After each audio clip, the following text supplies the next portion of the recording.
प्रत्येक ओडिया मानकु पणा संक्रांति पूजा नियम विषय जानिबा दरकार। तेबे आजिर ही भिडियोटी समस्त बहुत जरूरी अटे। आपण माने समस्ते धैर्यर सहित आजिर भिडियोटी को देखिपारे। विषुव संक्रांति बा पणा संक्रांति एवं एही दिन महावीर जयंती तथा ओडिया नववर्ष प्रत्येक ओडियांको पाई विशेष महत्व रखिथाए। पणा संक्रांति दिन ठारू आरंभ होइथाए आमर नूतन पांजी बा नूतन पांजीर शुभारंभ यही दिन ठारू ही होइथाए। यही दिन अर्थात पणा संक्रांति दिन प्रत्येक ओडिया प्रातः कालरू सकाळु सकाळु उठिकी गाधोई पाधोई सजबाज होई मंदिर जाए यही दिन को धूमधाम रे पालन करथांती। जेहेतु यह ओडियांकर नूतन वर्ष तेणु समस्ते नुआ लुगा पिंधती सजबाज होती।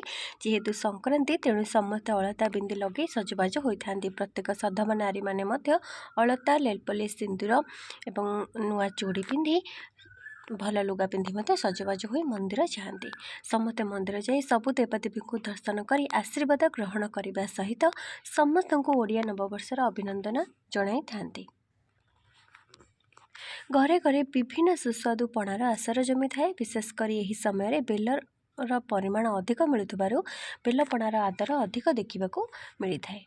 पणा संक्रांति दिन बेलपणा छतुआपणा प्रस्तुत कराए। प्राय सबु स्थान रे आपण माने बेलपणा देखिथिबे, किंतु किछि किछि स्थान रे छतुआपणार मध्य विधि रही थाए। मु शुभ आपण देखुछंती वर्तमान शुभ मोटिवेशनल आपण मानकु अनेक अनेक स्वागत। बेलपणा रे बेलर रस सहित विभिन्न फल जमीक कदली नड़िया कोरा कंचा किंबा पाचिला आंबर कटा एवं छेना दही डालिंब इत्यादि पकईकी गुड़ गोलमरीच पाउडर पकई यही प्रणा प्रस्तुत कराए। कारण देव कार्य पूजा कार्य चीनी व्यवहार कम हुए गुड़ ही व्यवहार कराए। आ दही आपड़ फ्रेश दही ही व्यवहार करेंगे, खटा दही ए व्यवहार कराए ना। आ घर दही जदि व्यवहार करेंगे सबुठार भल अटे। ता सहित छतुआपणा मध्य पणा संक्रांति रे प्रस्तुत होता है। बुट डालीर छतुआरे गुड़ विभिन्न फलमूल कदली नड़िया सहित पाचिला आंबर खंड किंबा कंचा आंबर खंड गोलमरीच पाउडर पकई स्वादिष्ट पणा प्रस्तुत होता है। जेहेतु बैशाख मासर आरंभ में अधिक खरा गरम बढ़िया आरंभ होता है, से शरीर में पानीर मात्रा को ठीक रखापी पणा एक भल माध्यम होता है। वसुधा माता को ग्रीष्म प्रवाह रक्षा करने यही पणा को प्रथमे समस्त देवादेवी को उद्देश्य अर्थात प्रथमे मंदिर रे तापरे घरे एवं तुलसी चौरारे पणार भोग अर्पण करी तापरे निजे समस्ते सेवन करती और अन्य मानक बांटी थांती। यही संक्रांतिर विशेषता यह जे यही दिन घरे थिबा चौरा मूल गब गछर बाड़ी पोता जाए अथवा छामुंडिया करा जाए। सही छामुंडिया रे सिक्का साहाय्य एक ठेकी बा सरा बा माटी माठियाटीए बंधा जाए। सही माटी कलशर तले एक छोट छिद्र करा जाए एवं परवर्ती संक्रांति पर्यंत यही कलश रे जल भरा जाए, जहाद्वारा जल कलश रे थिबा छिद्र माध्यम तुलसी गछ उपरे पड़ी थाए। तुलसी चौरा उपरे बंधा जाइतिबा कलश को बसंत घड़ी बा बसंत बढ़ा कहा जाए। सांग माने आपण माने कौन जानिछन्ते कि घरे घरे कहीं बसंत बढ़ा बंधा जाए? कारण बैशाख मासरे सूर्यंकर उत्तरायण गति जो खरार प्रकोप बढ़ी जाए, अधिक गरम आ खरा हुए, जहा फल नदी पोखरी जल सबू सुखी जाए। सही कारण चौरा माटी थिबा जलर परिमाण मध्य कम हो जाए, सुखी सुखी जाए। से तुलसी गछ जल अभाव नारायण पाइबार बा मरीजार संभावना मध्य रही थाए।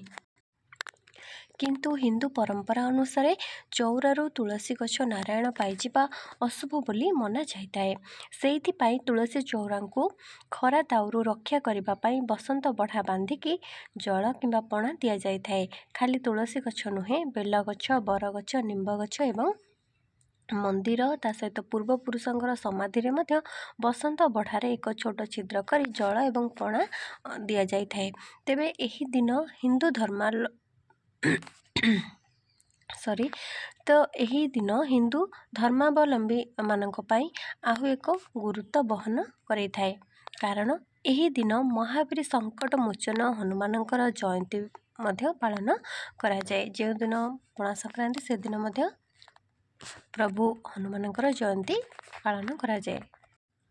प्रभु श्रीरामकर परम भक्त श्री हनुमान होउछन्ति साहस शक्ति सामर्थ्यर प्रतीक जे कि विद्या बुद्धि बल सबु प्रदान करिथान्ति एवं समस्त को साहस प्रदान करिथान्ति सबु कार्य आगे जीवक ताकत देइथान्ति। तेणु एही दिन विभिन्न आखड़ा मानकरे हनुमानकर पूजा अर्चना करा जाए।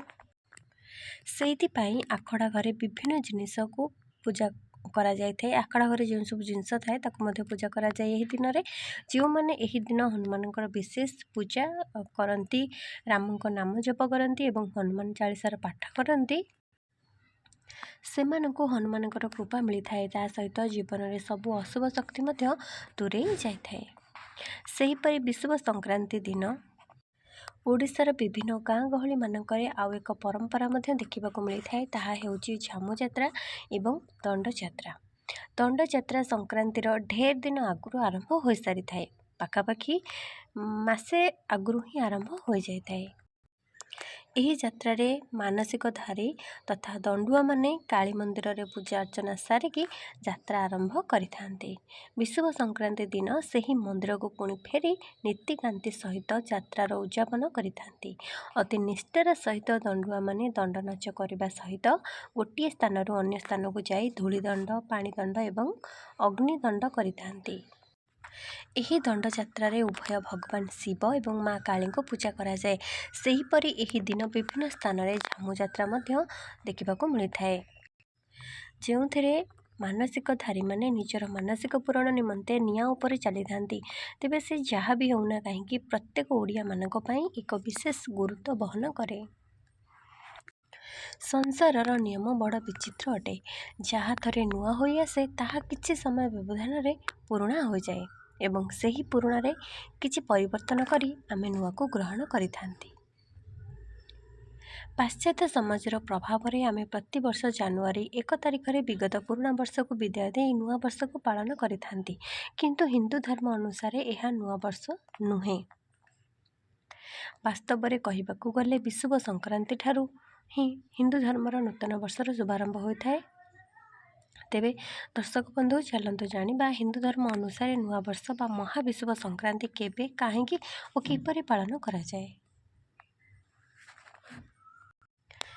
एवं एही विश्व संक्रांतिर महात्मा कौन रही आसतु जानिबा। चलित वर्ष पणा संक्रांति एप्रिल 14 तारिख रे पालन करा जिवो।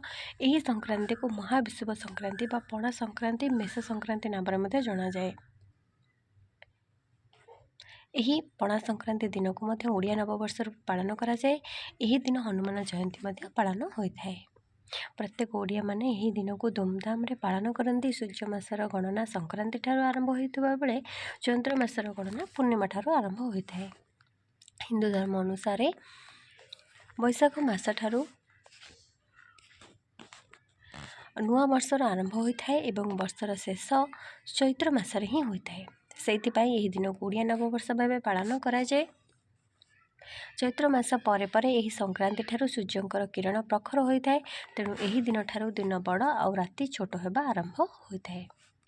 ग्रीष्म ऋतुर आरंभ जो गरम अधिक बढ़ी थाए। शरीर जलर मात्रा को ठीक रखिबा पई पणा पीवा एक उत्तम माध्यम होता है। तेणु अधिकरू अधिक पणा पिया जाउथिबारु एही विश्व संक्रांति बा पणा संक्रांति नाम रे एहाकू समस्ते जानती। कौन आपण गाँव में झामु यात्रा दंड यात्रा हुए कि निश्चय कमेंट करी मते जनातु एवं पणा संक्रांति रे पणा करी पूजा करी निजे पणार सेवन करी अन्य को मध्य पणा बांटिबाकू दियंतु। शेष पर्यंत वीडियो देखिथिबारु आपण को बहुत बहुत धन्यवाद। कमेंट रे समस्त ओडिया नववर्ष अभिनंदन जणाई पाइबे समस्त को। आज पई एतिकी रहिली। जय जगन्नाथ। धन्यवाद।